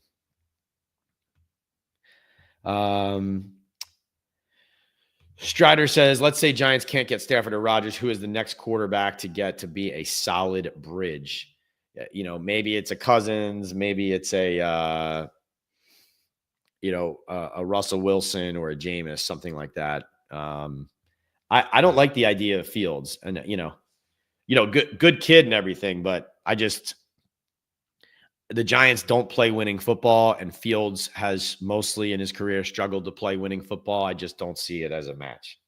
And he's also not like, if you're getting a bridge to a young guy like this, are you taking a bridge like Justin Fields, who is younger, and even though he went through it in Chicago, like is that the mentor who also plays the highest level football for you until the rookie's ready? That doesn't make a lot of sense to me.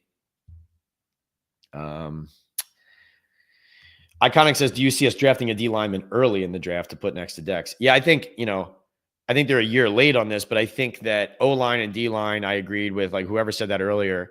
Like, to me, the ideal scenario here was to try to complete the Stafford trade and then draft an O-lineman at 3, like a Will Campbell. Now, I've talked to some people like draft experts who and scouts who they don't think that there's an O lineman technically worth that pick over the value of the other players available at those spots, like a Carter or a Travis Hunter, because we're talking about number 3 pick here, right? But that would be like, if I was a team builder, I would be like hoping that as I was looking through evaluating my prospects this year, that there was an O lineman as the Giants that I could stack there, because that's what they need. But they need it on the defensive line too. And yes, Iconic, I do think, O-line,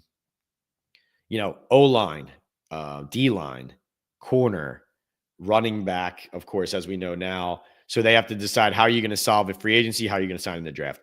I think D-line is draft and free agent. Now, I'm not saying, let's look at the D-line free agents here on the interior. Yeah, Odigizua, BJ Hill, etc. Like I think if you're the Giants, you're definitely attacking that with a draft pick and a free agent signing. I think that that is what changed on the team when players stop having to earn their playing time with Dable. Oh, very well said, Iconic. Yeah. Well, and that's, not to keep going back to Amani, but like he had a lot of good things to say. And one thing he said was the Deonte Banks situation reflected it's like, first of all, not holding a player accountable, but also, the depth of the roster not being strong enough that this guy doesn't feel like his job is threatened no matter what. Right. So that's part bad coaching. It's also part you don't have the roster to kind of put the competitive pressure on him. Strider would love to have Stafford, can be a good mentor. Just don't see it happening. Too many holes. Well, no, Strider, now it's not going to happen because he's either going to go back to the Rams or to the Raiders is what it seems like. Yeah, Jameis, I don't hate the Jameis idea. The Jameis idea is if you want, in my opinion, is if you want to go cheap and the guy might be ready but might not. Novice says, any noise about how the Giants have treated Kafka can't be seen as a positive by other coaches. Yes, people wondering. There have been people asking, how's he doing? There have been people asking, how, what's going to happen there? Is it going to move in the right direction? Those kind of things. Like I said, no movement yet towards him calling plays. It still could happen, but as of this moment, no movement towards Mike Kafka taking play calling over again, which could mean Brian Daboll is retaining it, which would be interesting since John Mara suggested to his face that he give it up. And I will say this, I did talk to some people who were down there at the Senior Bowl with Kafka. And this is not coming from like a Mike Kafka person, his camp, anything, like, just so you know. I was talking to somebody yesterday about Mike Kafka who said that they were highly impressed with his coaching ability at the Senior Bowl, like highly impressed. And that it was a genuine comment. There was no agenda to it. It wasn't somebody who had anything invested in Mike succeeding or not, but who observed it closely and just said, that he fostered a lot of growth, enabled people to do their jobs really well. And maybe that gives me and us some insight on how he's still getting all these head coaching interviews. And, there's the pedigree of the Chiefs and Mahomes and Andy Reid. And obviously he's a smart guy who played quarterback in the league, but definitely sounds like his work at the Senior Bowl was appreciated and stood out and reinforces why if he can ever get out of there, that this could happen for him. Novice says, I want the Giants to get to a point where they don't have to draft a starter with every pick in the draft. Yeah, Novice. Well, also, here's what I would say.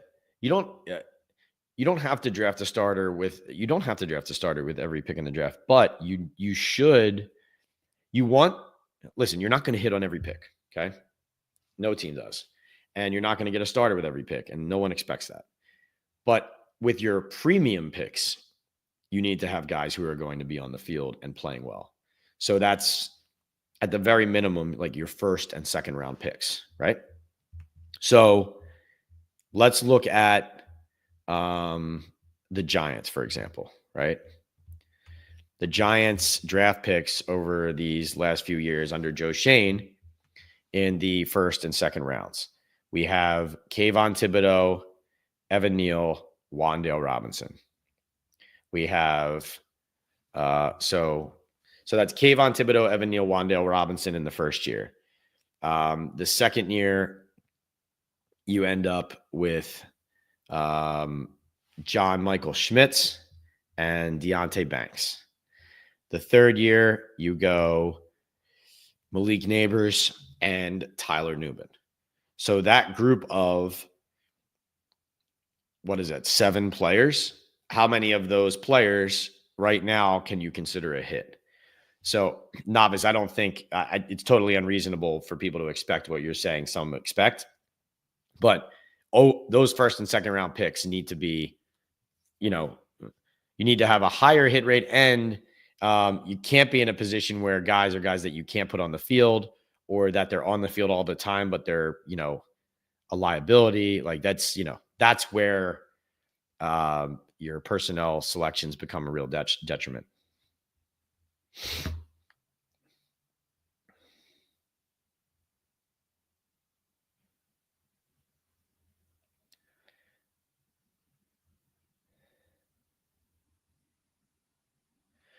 Matthew Stafford is back with the Rams. Rams and Matthew Stafford reached agreement today on a restructured deal that keeps him in Los Angeles and quashes any and all trade speculation, per sources. According to Adam Schefter, the Rams tweeted it out themselves. Wow. So in the end, the Giants and the Raiders get leveraged. Oh, the Rams put it out themselves 5 minutes ago. There it is. So we turn our attention to potential trade to number 1. Joey says, what about toxic workplace? All these departed coaches and players. What do the players feel about Daboll and his staff? I feel a mutiny is brewing here. I mean, everybody was turning against what was going on last season. You saw the locker room was never more unhappy than they were after that one loss where Neighbors vented. Illuminor said guys weren't trying. Neighbors said go ask Daboll about, the play calling and all that. So, yeah. I think it's a matter of time there, Joe. I think it's very telling, losing the running backs coach, Joel Thomas, a long list of guys over the years who have left on their own. And, I think the only thing that's going to save them is wins, because if they're middling and they're making the same mistakes and they're unable to solve their problems, the toxicity, the frustration, the boiling over, like it's all going to continue and happen. Giants are out on Scott says Matt Stafford just got a deal done with the Rams. Joey B says Giants are out, Stafford restructured. So now what? Pat Rodgers, Winston. I feel we go to the Vikings and ask for JJ. Haven't heard that. No, I think now potentially turns to a trade up. But like I said, Darnold is the next name to watch on the market in general. New York is not out of the question there, but I think this is a huge setback for the Giants. Not getting Matthew Stafford, huge setback. But to me, Russell Wilson, the guy who they already looked into, Rodgers, the guy who has reached out. Rodgers now becomes an option because the Rams, the team that he prefers, are no longer open and available.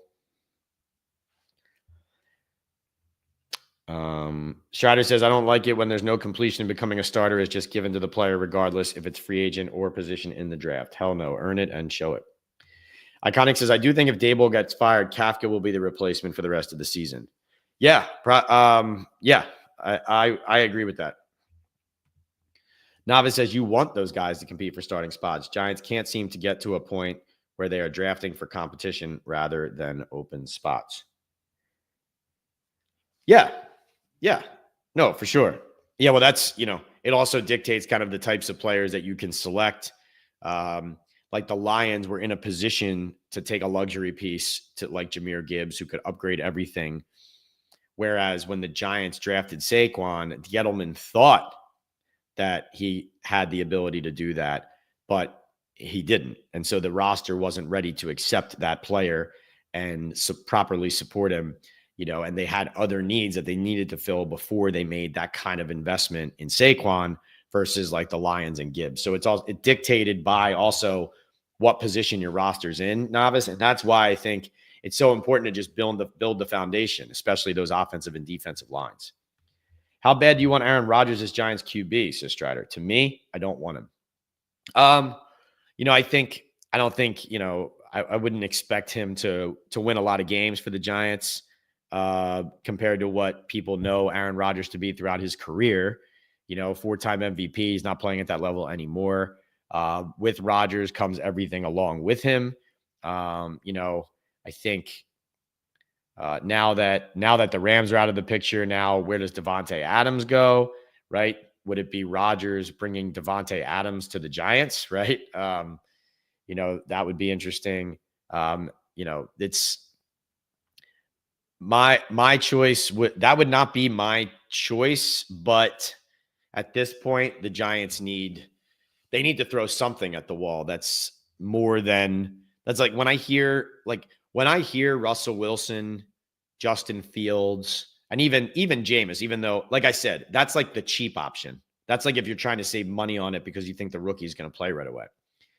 But if, the Russell Wilson, Justin Fields stuff, it's hard to sell that to me that, hey, we just added a veteran who could win game for us if the rookie's not ready right off the bat. Like, I don't see that. Would Rodgers win games for you right off the bat? I don't know, but I think you could at least sell it PR-wise in the spring better, Joe says, if we go 0-2, 0-3, do you think Daboll gets fired? How about we get Hendon Hooker from Detroit? He was a Heisman candidate. Joey B, sounds like you should be the assistant GM because you got a lot of good ideas. I mean, you can't turn over every rock more, as Joe Shane likes to say, than like hotly pursuing Matthew Stafford on the trade market. But, this is a gut punch. There's no other way to say it. Scott doesn't see Daboll dealing with Rodgers. Winston or Rodgers? Yeah, one would be a cheaper investment. I personally would not want to invite everything. Like, let's say you had Rodgers and Shador. I think you'd be inviting a lot of conversation around your team that didn't have anything to do with football. So I would be trying to avoid that. Guys, this has been an amazing chat. And actually, as we were live, of course, Matthew Stafford and the Rams agree to stay together. So now the Giants are in play for trading up to the number 1 overall pick. And would it be for Shador Sanders? Would it be for Cam Ward? Lot to digest here as the Giants' pursuit throughout the week lands in not getting Stafford. Of course, they did not lose him to the Las Vegas Raiders. Stafford, in the end, getting a rework deal and staying in LA. So the Rams, paying more, you have to imagine, than they would like. But ultimately, Stafford and the Rams doing kind of the best football thing for them both. And that leaves the Giants and the Raiders kind of twisting in the wind a little bit. The Raiders maybe become a heavy contender for Sam Darnold, right? The Giants conceivably could be an option there as well. But our attention's now turned to the number 1 pick. Or we ask about Joe Milton. No, haven't heard anything there, Joe. Let's see. Scott says the same thing. Go and get Milton. Big thanks, Pat, from the Whole Faces Barbershop crew. Thank you, Joey. Guys, reminder, we're brought to you by MyBookie. And go log into an account now. You can use your Visa credit card. You can use Bitcoin. Really big way to support the show is to open an account, and you're going to get a 50% match on your first deposit up to $2,000 with my Pat's Picks promo code. So go there today. March Madness, NFL Draft number 1 pick, prop bet. We won a bunch in the NFL season. So if you want to win big and find the most props anywhere, go to MyBookie. Also, Boom Chaga Mushroom Super Drink. It's boomchaga.com. Start feeling the difference today. A mushroom super drink, natural extract loaded with anti-inflammatory, immune-boosting antioxidants and heart-healthy compounds. Those beta-glucans and antioxidants can lower cholesterol, reduce inflammation, and improve immune and heart health. 25% off with the Talkin Ball 25 code or the QR code here. Also, estate98.com/Talkin Ball for that natural specialty coffee supplement. You can make it in 10 seconds, hot or iced, and also makes a great espresso martini mixer. 80% off with that estate98.com/Talkin Ball. And as well, last but not least, Sal Loretta for men, keeping me looking fit. Super Bowl, NFL Combine, Radio Row, at the Super Bowl and throughout the season, every game, every Giants game, home and away, those are rivals. So Sal Loretta for men, SalLoretta.com. It's in Midland Park, New Jersey, in Bergen County. Go there and tell them Pat from Talkin Ball and the New York Daily News sent you. Novice says over under on Spags head coach, Kafka OC for 2026. No, I mean, wow. I mean, Kafka has stayed already, but man, that would be ridiculous for Kafka to stay as OC and someone else to get hired over him. Spags does deserve another shot. Great man, great coach. Joe says the Giants follow a loss with a mistake. Joey says this sports management degree I'm working on, maybe one day I am the GM. You're going to be on my staff too. Looking forward to it. Joe says he's cutting hair in Jersey City next Friday, the 7th. Come get a cut and shave, Pat. Oh, boy. What an invite.